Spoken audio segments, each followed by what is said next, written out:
Immediately after the devastating and world-changing day that was September the 11th, 2001, the thought that the US government could be behind it was the last thing on people's minds. But as time went on, more and more questions were going unanswered, and before long, 1 in 7 Americans started believing the US government had some involvement in the 9/11 attack. The trouble is, what and who can we believe? It's very easy to say one thing and make it sound believable. And although a lot of what the 9/11 truth seekers say is proof of an inside job, many say it isn't and cannot be used as evidence of the US's involvement. But there are, however, a few things that even those who believe the official story, that 19 devout Al-Qaeda terrorists were responsible, will say, okay, that doesn't really make sense. Now, before I begin, I want to say I am in no way supporting any of these claims whatsoever, or saying the government had any involvement. I will simply be giving forth the information that is out there, and the thoughts that the attack may have been a cover-up or could have been prevented. Again, I am not agreeing with what is being said, I am simply giving you the information so you can make up your own mind, and will be comparing the conspiracy theories with the official story in the 9/11 Commission report. Bear in mind that many people stick to a conclusion, and regardless of how much evidence there is suggesting it wasn't an inside job, people can always cling on to something to say proves it was, and vice versa. So keep this into consideration, and explore both sides thoroughly before making a decision, especially before preaching your decision on others. The biggest question surrounding that day is who was responsible for the attacks, and was it really the 19 Al-Qaeda terrorists that the media portrayed after 9/11? Let's look at some of the theories surrounding the thought that the people that were said to be responsible were not. For starters, 4 passports were found in total belonging to the supposed terrorists involved. 2 were found at the Pennsylvania crash site of Flight 93. 1 was found in the luggage of a terrorist that did not make it onto the plane and was stuck on a conveyor belt in the airport. And 1 was handed to an FBI agent shortly after the first plane hit the North Tower, that was found on the ground completely undamaged not far from the World Trade Center. This is the one the skeptics point to, saying it seems hard to believe a paper passport could survive such a crash, when 2 110-story steel-frame buildings couldn't. Although this cannot be used as evidence of a cover-up, as it's not totally impossible for it to have been blown out of the plane as it hit the towers, it has, however, raised some serious questions that haven't been answered. But why would a passport be planted there? The theory is that the terrorists were framed and were hired and set up by the US government and are still alive. This was strengthened when Mohammed Atta's father said he spoke to his son the day after the attack and said he was fine. It sounds insane, but his father was also interviewed and stated his son's passport was stolen and he is either hiding or been kidnapped by the FBI. He goes on to say his son hated Osama bin Laden and would never take part in the terrorist act. A man who also knew him and lived next to his family's home in Egypt said he did not believe Atta was responsible. Either they're in complete denial or they are both telling the truth. As a matter of fact, every single person who is thought to have been responsible have apparently come forward to say they were framed. Although since we have no interviews or official statements of this, we can only speculate. Another thing people say raises suspicion is that despite questioning, it doesn't seem any information has been released, such as the section of their boarding pass that would have been torn off at the airport, or credible CCTV footage supporting the theory that the hijackers didn't even board the planes. Now you could say, why should the FBI release this information? And they probably shouldn't, but when there's such a huge amount of doubt about 9/11, you would think they would to prove people wrong. Yet despite many asking for evidence, nothing credible has been given. Does this prove the terrorists were framed and are hiding or being kidnapped? Absolutely not, but it's things like this the skeptics point to when saying we haven't been told the full story. Then there are the planes. It's said that during the hijacking of all the flights, passengers on board rang family members to tell them what was happening. Scientists maintain that mobile phones would not have been possible at the altitude the planes were flying at. Others argue, however, that not all the calls were from cell phones, but also from the phones in the back of the plane's seats, and that cell phones can work whilst on an aeroplane at low altitude, which is when the calls were made. Because of this, the theory that the calls were not actually made or were made with voice morphing technology has been dismissed by most. Add the fact that a large amount of passengers on board the flights made last-minute plans to get on those planes, and also Linda Gronlund, who rang her young sister from Flight 93 to tell her she loved her and gave her the combination to her safe that only she would know, and the voice morphing conspiracy has very little credible information to back it. But what about the plane's black boxes, which are electronic recording devices with the sole purpose of helping gather information in the event of an aviation disaster? The black boxes from the plane that hit the Pentagon and the plane that crashed in Pennsylvania were recovered, but they were so badly damaged that not all the information could be retrieved. The planes that hit the World Trade Center, however, were never found. But 2 firefighters say that 3 of 4 boxes were recovered at Ground Zero, and FBI agents took them away and told them not to mention anything. But how could a passport survive the initial impact, which we can assume was on the person at the front of the plane, yet the black boxes, which are situated at the back of the plane and are designed to withstand a crash, could not? Before I talk about the collapse of the 2 World Trade Centers and Building 7, which both make up the bulk of skeptics' arguments, I want to discuss some of the conspiracies surrounding the Pentagon. When you consider the devastation a commercial aircraft caused to the World Trade Centers, by comparison, the Pentagon crash did not appear to have caused so much damage, which has raised questions. Pictures that emerged from the crash show much smaller impact holes on the building than you would expect from a plane with a width of around 125 feet. But it has been said that the plane crashed into a part of the building that had recently been renovated and was incredibly reinforced. But why has only one video of the Pentagon being hit been released? It said it was caught on 82 different cameras, yet these have never been released to prove the skeptics wrong and take the doubt out of people's minds. Add the fact that no bodies, seat wreckage or luggage was apparently found has also fueled the skeptics. They say apart from a few pieces of aeroplane, they see no solid proof that Flight 77 crashed into the Pentagon. April Gallup, a Pentagon worker, also backs these claims, saying whatever hit the building she was in did not look like a plane. But what about all the witnesses who did see the plane crash? These conspiracy theories about, the Navy sent missiles, and first they don't make logical sense. Like, where did the plane go after that, and why are those people dead? But I saw it. There's just no question at all that the plane went into the Pentagon wall. What I saw was a jumbo jet hit the Pentagon. The end. Bottom line is, I saw the plane hit. It hit the building. The conspiracy theorists believe if the plane was travelling at 530 miles per hour, which is stated in the 9/11 Commission report, it would have been a blur and no one would have had a chance to even see the plane. So if it wasn't a plane like some suggest, then what was it? The most believed alternate theory is that it was a missile and Flight 77 was taken elsewhere to be taken care of. This thought has angered the family of the passengers on board the flight, but many do continue to believe this is what happened. When the 2 World Trade Center buildings collapsed, the world was in complete shock. 2 110-story buildings came crashing vertically down in what seemed like a controlled manner. This led to people saying the towers fell due to a demolition and not as a result of the plane crash and subsequent fire that melted and weakened the steel beams. After all, there's only been 3 high-rise buildings that have ever collapsed due to fire like on 9/11, and that is World Trade Center 1, 2 and 7 on September the 11th, 2001. The scientific evidence suggests that aviation fuel and office furniture simply could not produce the sort of heat needed to melt the steel frames of the towers, and especially not give off enough heat for the fire at Ground Zero to burn for nearly 4 months, being completely soaked in water. So what do the conspiracy theorists believe? They believe the towers must have been assisted in their collapse by explosives, more specifically thermite or nanothermite, which is believed to have been present in the dust at Ground Zero. But if the skeptics are right, then how could anyone plant the sufficient amount of explosives into the buildings ahead of time without raising suspicion?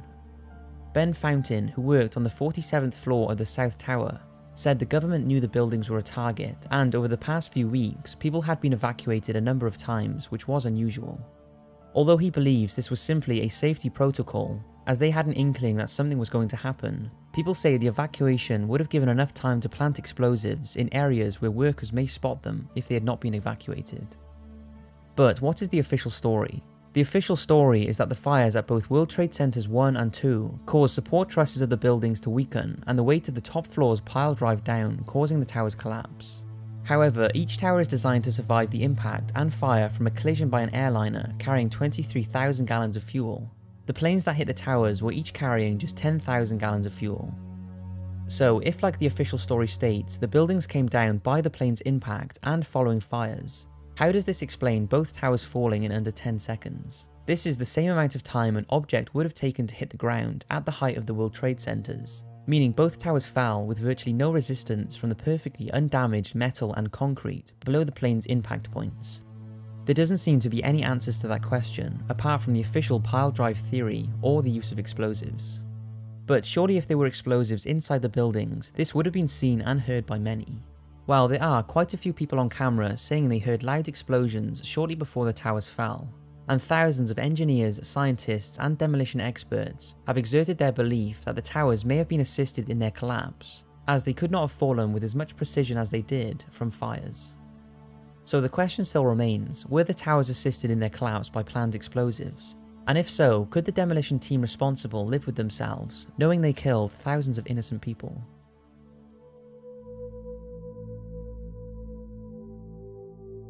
Okay, so all of the above could easily be a coincidence that just seems like there is more to the story, but Building 7 is where things get very mysterious. Building 7 was positioned on the same site as the Twin Towers, and on 9/11, after the towers had fallen, Building 7 unexpectedly collapsed 7.5 hours later. The building was not hit by a plane and only had minimal damage from falling debris. It did, however, have a fire inside the building, and this is what the official statement said brought this building down. But on the day of the attack, something else strange happened. A BBC News correspondent reported the collapse of World Trade Center 7 20 minutes before it happened. Now, more on the latest building collapse in New York. You might have heard a few moments ago I was talking about the Salomon Brothers building collapsing. Jane Stanley. Jane, what more can you tell us about the Salomon Brothers building and its collapse? Well, only really what you already know. Details are very, very sketchy. As you can see behind me, the Trade Center appears to be still burning. We see these huge clouds of smoke and ash, and we know that behind that there's an empty piece of what was a very familiar New York skyline, a symbol of the financial prosperity of this city, but completely disappeared now, and New York is still unable to take on board what has happened to them today. Now, it's not sure if this was just a mess up with communication, which is understandable with all the chaos going on, or that its destruction was planned ahead of time and they messed up the schedule. But then an interview of Larry Silverstein was released in 2002 of him saying we decided to pull Building 7. This isn't a theory, this isn't just word of mouth or speculation, this is an actual video of Larry, the owner of the World Trade Centers, saying that firefighters decided to pull Building 7. I remember getting a call from the fire department commander telling me that they were not sure they were going to be able to contain the fire.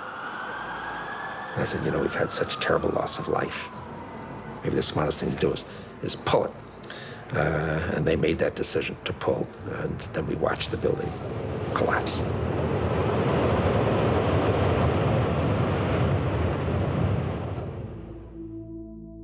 Now, the word pull in demolition terminology means to set off the explosions that will bring the building down. If this was the case with Building 7, then how was the building fitted with explosives and brought down, in an operation that takes weeks, if not months, just a few hours after the Twin Towers were hit? Surely everyone would be more focused on helping victims than thinking about bringing down Building 7.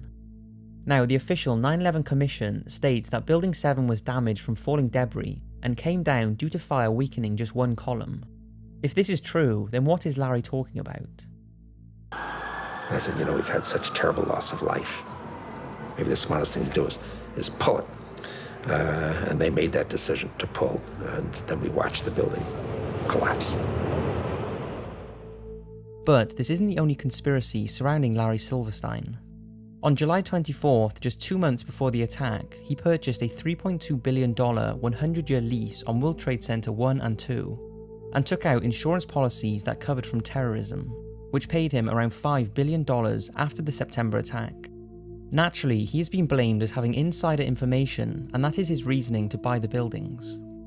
After all, the World Trade Centers were filled with huge amounts of now illegal asbestos, and many say they were a bad buy. Granted, by 2001, half of the asbestos had been removed, but it's believed there would have been 3 options that would eventually had to have been made as the buildings continued to get outdated. The asbestos would have had to be removed and replaced, either while the towers were occupied or not. Both would have cost millions and millions of dollars.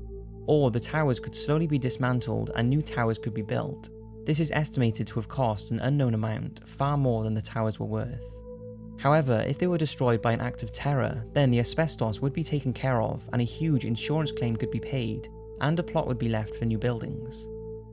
Larry was also suspiciously not in on the day of the attack, despite being there almost every morning on the run-up to September the 11th. This all sounds very suspicious, but before you blame Larry, when you dig deeper, you will find out that he only got the lease on the World Trade Centers as the original bidder pulled out last minute, and there were over 30 people trying to obtain the building, any of which had just as good a chance as he did. It's also interesting to find out that despite the asbestos, which can instantly sound like Larry was in on it for the insurance money, the World Trade Center buildings were actually a very good buy, hence the 30+ bidders trying to get a lease. So if you look at it one way, you can see why people say Larry had advanced knowledge of the attack and purchased the buildings to profit from the insurance. Or was he just doing what he does best and buying property in New York, and the insurance was just the fact that the World Trade Centers had been a target for terrorism in the past? After all, would Larry, an already billionaire with more money than he could ever need, really be responsible or in on an attack that killed thousands of people just for a few extra billion in insurance money? It does all seem strange, and you can see why people are pointing at him, but it could just be a coincidence. However, back to Building 7. After Larry's interview and the official verdict on Building 7's collapse, nearly 2,000 architects and structural engineers signed a petition for a new investigation into its destruction, saying buildings simply do not fall down like this due to fire, especially in under 7 seconds and in such a controlled state. To date, no further investigations have taken place, and the official reasoning behind Building 7's destruction has remained the same.